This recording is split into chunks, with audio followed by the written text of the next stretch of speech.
বিষ্ণু ঈসা ইসলাম একবার সাহাবীদের সাথে কথা বলতেছেন এভাবে হেলান দিয়ে, শুনতেছেন?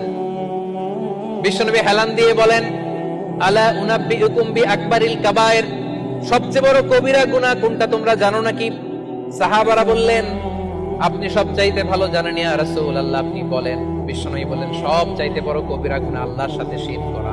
হেলান দিয়ে। 2 নম্বরে উকুকুল ওয়ালিদাইন, মাতা পিতার অবাধ্য হওয়া। 3 নম্বরটা যখন বলবেন হেলান থেকে উঠলে দিবেন, সিরিয়াস। 3টা কবিরা গুনাহ তোমাদের বলবো না, বলেন।